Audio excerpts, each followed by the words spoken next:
What famous place is not worth visiting? Me, an Egyptian. Ah shit, here we go again. Hey wait. My friend. I read your comment. I think that's worth a tip, no? Present's hand for money to be placed in. Checks hand half a deanery for me bloody life story? Times Square on New Year's Eve. Just forget it. It has never been worth it. I remember a radio host I heard as a kid said the following: the amazing thing about Times Square on New Year's Eve isn't that you get tens of thousands of people there every year, it's that you get a whole different set of tens of thousands of people there each year. Nobody wants to do it twice, because it's cold and boring and crowded and filthy. All of these things, except boring, are just NYC in January. Agreed, the subway rides back afterwards are always fun. In 3rd grade, a meteor crashed in the backyard of a kid's house in my neighborhood. He talked about it every day at school and said people weren't allowed to see because NASA was collecting samples. A few days later he said we could go see, but everyone had to pay $5. Me and a few friends paid him and went over his house later that day.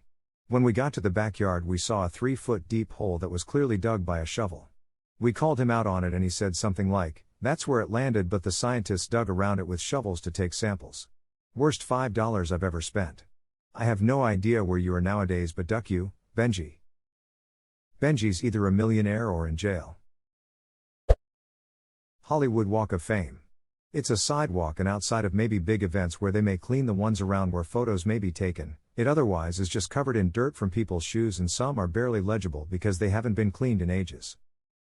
Haha, this is the answer for sure. Every time I'm in law and someone wants to go, I'm like, look, whatever's in your head, keep that image, it's just better, I promised. That being said, walking it and finding stars is kinda fun if you have to walk that street anyways. Like it's a fun street to walk, just a terrible place to have as a destination. My recommendation to anyone who wants to see the Walk of Fame during their visit: make it a stopover. Your destination should be something nearby. Personally, I'm a fan of getting a ticket at the Chinese theater. If you are a movie person, see something on its opening weekend. The theater will be full of film buffs who all are into whatever genre movie it is. You will have a great time, the energy is palpable. After that, go for a stroll down the Walk of Fame to stretch your legs and look around. The entire experience will be much more positive if you see it as a simple sight rather than a destination unto itself. Agreed, stepping into the Roosevelt for a drink is also a great idea, especially if you are looking for old Hollywood ambience. Plymouth Rock in Plymouth, Ma. It's literally just a small rock. It's not even the real thing. It was brought there just to have something symbolic to look at, but no one has any clue where the Pilgrims landed in Plymouth. It wasn't even their first landing. They landed in Cape Cod and found it easier to set up camp in Plymouth. Cape Cod was too expensive even then. Cape Cod is rich people in the summer and heroin in the winter. Hollywood Walk of Fame, dirty ass street with cheap shops and homeless everywhere. Only nice spot was near the theater.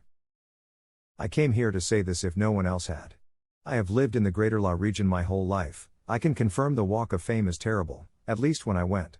Last time I went was when I was 10. I remember a bunch of people in character costumes and trying to get people to take pictures with them for money. There were also people hawking CDs and demanding money after shoving them into some unwitting sap's hands. At no point was I there without at least one parent holding my hand tightly. I will concede this was over 15 years ago, though. Hearing mixed things about it now. Assuming you're an adult, it's gotten so much worse since the pandemic. There are barely any characters on the streets anymore. Now you have just random people holding snakes, protesters, religious preachers, etc. went there last weekend and saw crack openly smoked on a Sunday afternoon. And all of the shops in the mall have been closed with signs saying renovations. But, they now allow the famous bacon-wrapped hot dog vendors to openly sell on the street, so it smells nice. I'll never understand why scammers do the "you held my thing I put in your hands unsolicited, now give me money for it," and why people don't just drop it on the ground and say duck off. You came up to me and put something in my hand, I don't owe you shit for that. Just drop it on the ground and move on, what are they gonna do? I had a fake monk do that in Chicago once, handed me a flower or something then demanded $10. I just dropped the flower and kept walking. I had the fake monk thing as well. but at a college campus. I seriously wonder why the college allowed them to do that on campus. If it's a public university, there's not much they can do unless the guy is actually assaulting people. My university has a guy who preaches in the center of campus every couple of weeks that women are property and that they shouldn't have rights, and there's nothing the university can do. We had these people from a similar group called Open Air Outreach. I have no problem outing them, they're horrible, that did the standard women are whores and God hates gays and that sort of thing at our college.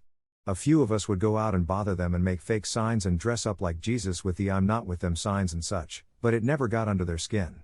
Then we got the brilliant idea to get campus health involved, and every time they showed up we set up a big booth tent right in front of the area they are allowed to stand where we would be giving away free condoms, safe sex pamphlets, Planned Parenthood resources, etc. Basically anything you could get just by going into the health center, and sometimes one of the nurses would even come hang out and answer questions.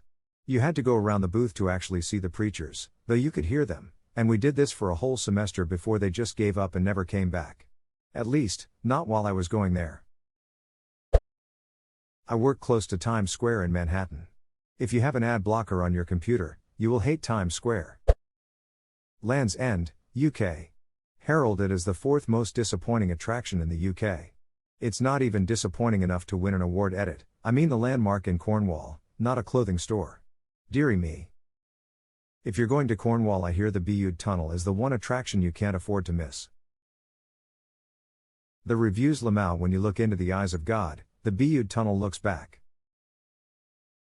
I love the sole 1-star review that can't wrap its head around the fact that maybe all the glowing reviews aren't slightly exaggerated. It's unfortunate that we aren't all destined to comprehend the limitless wonder that is the Bute Tunnel. Egypt. It's like if phone scams were a materialized location. You get there and right away the airport is going to start scamming you, take your electronics away and tell you that you need permits for them, which they will gladly sell you, and then tell you that it's the wrong one and have you buy another one. The hotel you stay at will check your bags again like the airport did and again tell you that you need permits or whatever random thing they decide they can get away telling you needs one. The police will extort money from you if they think they can. Fake police will come up to you and fine you or tell you to follow them to different sites where they will charge you. Children will run up to you and ask if you want to ride their camel very aggressively. They will cut you off with their camel and not let you move forward, tell you it's free, and then try to charge you insane amounts of money and call their camel pimp over to deal with you if you don't pay. If you don't get on the camel, they will often even get the camel to attack you. It's all pretty wild, it's not worth it. Reading a lot of frustration about Egypt here, but learning about the existence of camel pimps really takes this up a notch. Camels need pimps to hold their money, they don't have pockets. Whereas when you go to Australia, most of the kangaroos are independent. Egypt, they treat tourists like garbage. A border policeman in Egypt once asked me for a bribe to cut in a long line. $3 well spent. Lol. That's a thing at the Vietnam-Cambodia border, too. You better stick $5 in your passport, or you are in for a boring few hours of watching everyone else get processed. Be careful with this tip. Not all border agents are like that and it could bite you in the ass. In my first trip to Vietnam, we were at the airport flying out to Cambodia. Slipped a $20 in the passport as everyone was suggesting to do. The agent looked at it and handed the $20 back. It could have gone badly. In Vietnam, if you are foreigner, you are fine. Don't slip the money in, they will treat you really well. Can't say that once you leave the airport because there will be many people waiting to scam you. The tip thing is mostly for Vietnamese coming back home from abroad, who is saddled with gifts for friends and family. I came back with 5 full boxes before, it's a culture thing. To get through without being holding up in the line, the $20, $30 is like lube if you want to have a good time.